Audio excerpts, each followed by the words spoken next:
The movie starts with a sad funeral for an old school principal named Jong-sup. Yeon-hwa, a young and beautiful woman, is in charge of organizing the funeral. Suddenly, a suspicious reporter named Oh shows up to pay his respects and asks Yeon-hwa about the principal's cause of death. He finds the whole incident strange because Jong-sup had cancer, but he died from something else. And to add to the mystery, the old man has left all of his fortune to Yeon-hwa, even though he didn't have any specific relationship with her. Sounds like she may have been scratching his back. In the following scene, reporter Oh talks to Yeon-hwa for some time, but despite his efforts to investigate further, he is unable to find any concrete clues and leaves. Later, the reporter seeks out Yeon-hwa again, who is placing some flowers over the grave, and discovers that she is living alone in a grand mansion. After sharing his reason for investigation, Yeon-hwa agrees to comply with him for an interview. She then starts sharing the story of how she met the old principal in the first place. Following this, the movie flashes back to the past, when Yeon-hwa used to work as a caretaker. After hearing about her service, the lonely old man Jong-sup hires her and urges her to take care of him. During their first meeting, Jong-sup reveals that he is in the late stages of cancer and doesn't have much time left to live. He also mentions that he wants to spend his remaining days in peace and asks Yeon-hwa to take care of all his needs until then. Surprisingly, without any reluctance, Yeon-hwa agrees to his request. However, during the initial days, Jong-sup becomes increasingly demanding and difficult to please. He gets angry easily if the food doesn't meet his expectations,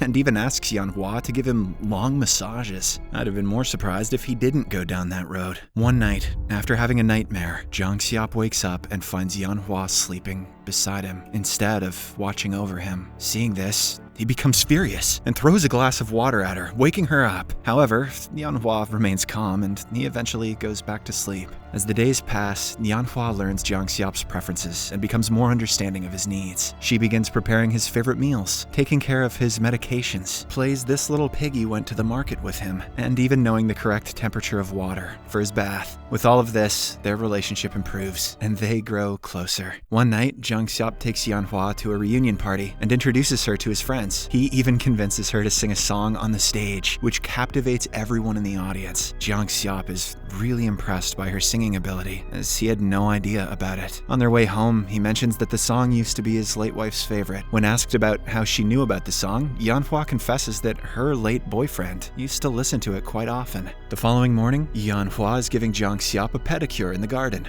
I was kidding about this little piggy, but here we go. As the two grow close, the old man opens up about his deceased son, mentioning that he was around Yeon-hwa's age when he passed away in an unfortunate accident. He then inquires why she is caring for him instead of enjoying her youth elsewhere. In reply, Yeon-hwa offers a vague response, stating that she is simply following her predetermined path of fate, which is to become really rich ASAP. The next day, Jong-sup experiences a painful episode due to his illness, causing him to scream in agony. He falls from the bed and crawls on the floor to get some water to drink. Sadly, even after drinking, he gets no relief. Hearing his screams, Yeon-hwa rushes to his aid, but he dismisses her help and asks her to iron his suit instead. Once the pain subsides, Jong-sup comes out of the room and Yeon-hwa hands him the suit. He then instructs her to go outside on her own and collect a photo from a studio. In the next scene, as requested, Yeon-hwa steps out of the house and heads towards the photo studio. Little does she know that Jong-sup has a chilling plan to commit the unthinkable, which is why he sent her away. While Yeon-hwa receives the photo at the studio and thinks about Jong-sup, a sudden realization strikes her. She understands his intentions and rushes back home, desperately hoping to prevent the tragic outcome. Luckily, she arrives in the nick of time and saves her employer. With tears streaming down her face, she then falls to her knees and pleads with Jong-sup to never do that again. In that very moment, the old man realizes that he now finally has someone to live for. As the days pass, their bond deepens, and Jong-sup begins to rediscover happiness. One day, as he is organizing photographs of his late wife and son, he opens up to Yeon-hwa, confessing that everyone he has ever loved has left him. Now he is fearful of being abandoned once again. However,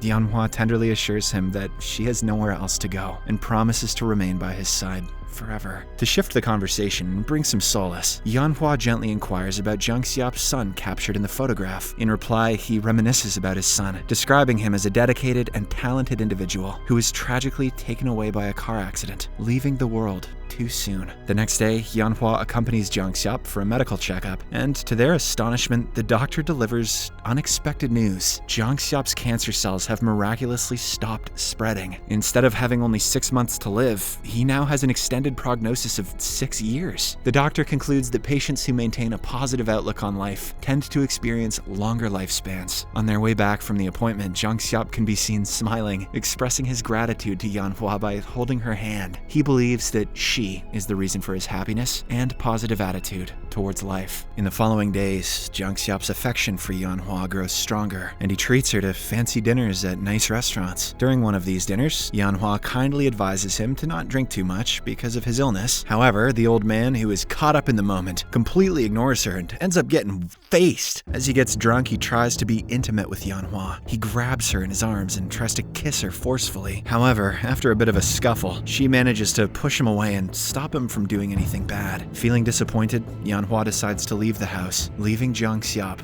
alone. The movie then switches back to the present, with reporter Oh leaving Yeon-hwa's house. The following day, he carries out some investigation and discovers that before becoming a caretaker, she used to work as an escort. Desperate to uncover the truth, reporter Oh goes back to the mansion and interrogates Yeon-hwa again. This time he looks around the house and stumbles upon a photo of a man who seems familiar to him. He asks Yeon-hwa about the guy, but she brushes off the question and invites him to stay for dinner. Later, during the meal, the reporter straightforwardly asks Yeon-hwa if she has anything to do with the old man's death. In response, Yeon-hwa doesn't give a clear answer and instead pours reporter Oh some wine. She then shares more about her past with the old man. The movie once again flashes back in time to the day when Yeon-hwa rejected the old man's advances. Unfortunately, this sends him into a state of depression, because of which he starts treating her poorly again. To make matters worse, Jong-sup's health begins to decline. Despite his mean behavior, Yeon-hwa continues to care for him, but this time she does so by wearing revealing clothes and occasionally trying to seduce him. She massages him frequently and also puts his head on her lap. She also plays this little piggy with even more fervor. Back to the present, Yeon-hwa suddenly interrupts her story and decides to share another important incident from her past with the reporter. She tells him about the night she met her ex-boyfriend for the first time at the nightclub where she used to work. While serving a group of men, she finds him quiet and shy, unlike other loud and energetic men there. Yeon-hwa finds his demeanor appealing and starts to take an interest in him. Later that night, she gets a sudden headache and sits alone outside the club. Coincidentally, the same guy from before notices her discomfort. He comes close to her and offers her some medicine to help her feel better. With his behavior, Yeon-hwa finds him very humble and sweet. She cannot help but laugh and call him adorable. Later, the guy proposes to her to have dinner, and they end up going out for a meal together. From here, their relationship starts and grows with every other meeting. Back in the present, reporter Oh finds himself spending the night at Yeon-hwa's house after drinking too much wine. When he wakes up, he hears Yeon-hwa crying in the shower. Curious and concerned, he approaches her, and she opens up about some dark experiences from her past. She insists that she is innocent and did not murder the old man. The reporter feels bad for her and tries consoling her, but one thing leads to another, and they end up getting intimate. Surprisingly, the following morning, reporter Oh wakes up to find Yeon-hwa gone. While searching for her around the house, he comes across an old news article that reveals the truth about Yeon-hwa's boyfriend. He goes through it and discovers that her boyfriend was actually the son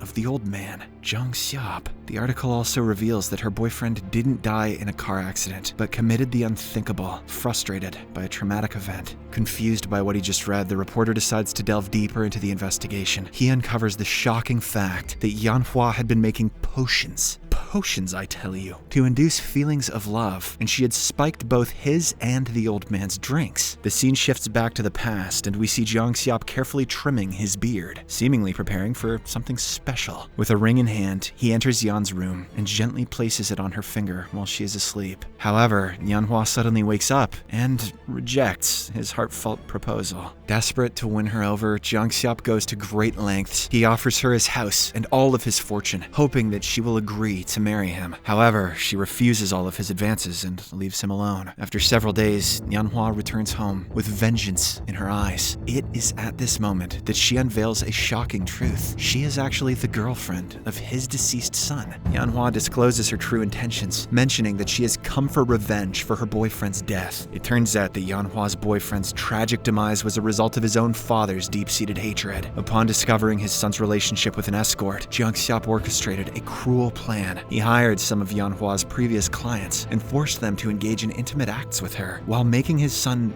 watch everything.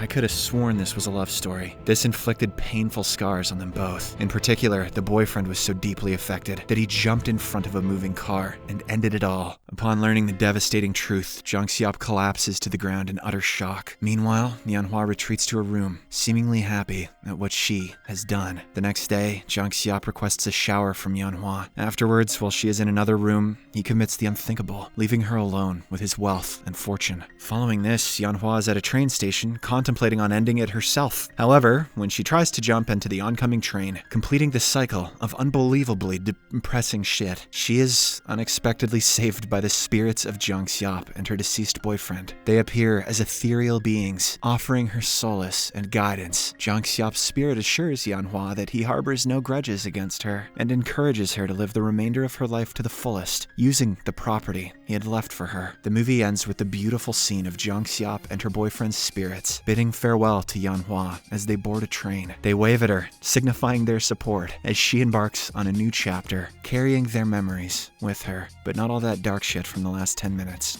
Subscribe for more videos like this, turn on notifications, and leave a like to help the channel out. Thank you for watching.